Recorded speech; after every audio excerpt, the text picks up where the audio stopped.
Melbourne मधलं पावसाचं सावट दूर झालेलं आहे आत्ता तरी, म्हणून उत्साह आमचा वाढलेला आहे. आणि आज डायरेक्ट मित्रांना जमा करून अंदाज येतोय तुम्हाला काही? तुम्हाला वाटतं काहीतरी नॉनव्हेज पकवणार आहोत, पण नाही का हर्षा, जरा वेगळा बेत आहे आज, नाही का? वेगळा आहे. हे बघा, आज चक्क पावभाजी बनवायचा प्लॅन आहे. आणि त्यामुळे इथं ब्रेड वगैरे सगळं वेगळं मस्तपैकी आणून ठेवलेलं आहे. बटर बाहेर काढून ठेवलेलं आहे. आणि इतकंच नाही तर फ्रेश व्हेजिटेबल्स आम्ही घेऊन आलेलो होतो आणि ते सुद्धा मस्तपैकी शिजवून घेतलंय. त्यामुळे आता हा पावभाजी मसाला वापरून फटाफट पावभाजी होणार आहे. पण त्याच्याकरता सर्वात महत्वाची गोष्ट म्हणजे कांदा नीट परतून घ्यायला लागतो, घाई करून चालत नाही.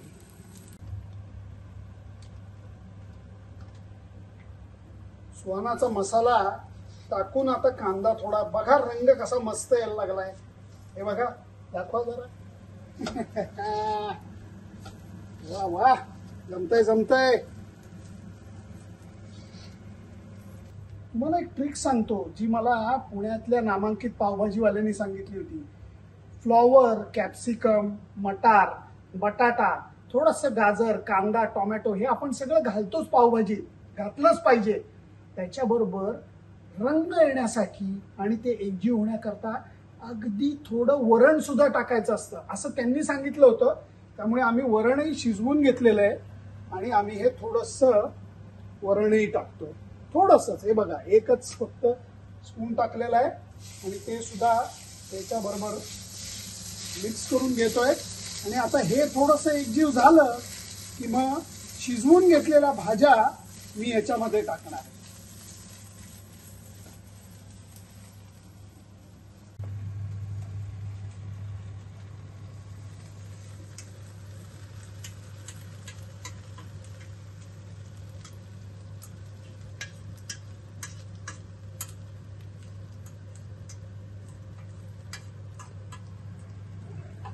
काय नाही काय, आता मिक्स केलं की हळूहळू रंग यायला लागेल.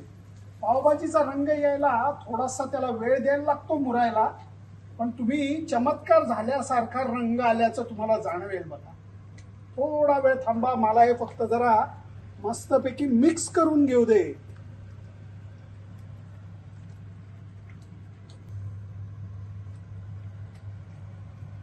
काही बटाटे नाठापणा करत असले तर त्यांना जरा रगडायला लागतं, पण मगाचा रंग आणि आत्ताचा रंग बघा. एक ती गंमतही तुम्हाला सांगतो, देशोदेशीचं मीठ हे वेगळ्या खारटपणाचं असतं, त्यामुळे भस्कन आपल्या चवीचं मीठ नसतं टाकायचं.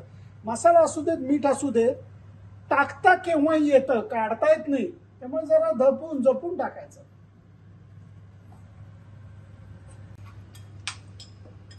Krishna. Okay, let's see.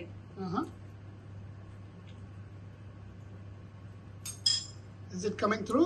Yeah. Masala good. Salt good. Limbu. Pav. Butter. मगाचा रंग आणि आत्ताचा रंगामधला तुम्ही फरक बघा. पावभाजी रेडी होत आली आहे. For the match? Absolutely. Oh, okay. So you will follow the indication. Yes.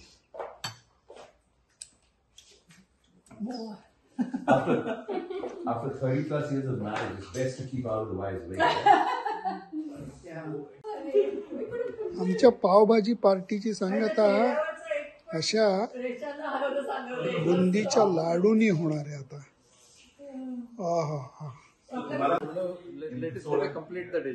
नाही नाही, म्हणून तर म्हणलं ते रिअली नाईस.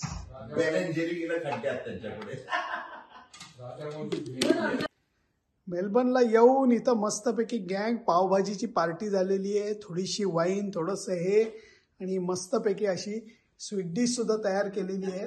त्यामुळे ह्याच्यात गंमत काय बघा, एकीकडे मॅक्रून्स आहेत, दुसरीकडे बुंदीचा लाडू आहे, तिसरीकडे पेठा आहे आणि चौथीकडे मस्तपैकी खजूर सुद्धा आहे. त्यामुळे गँग, थँक्यू सो मच. थँक्यू अनु, थँक्यू.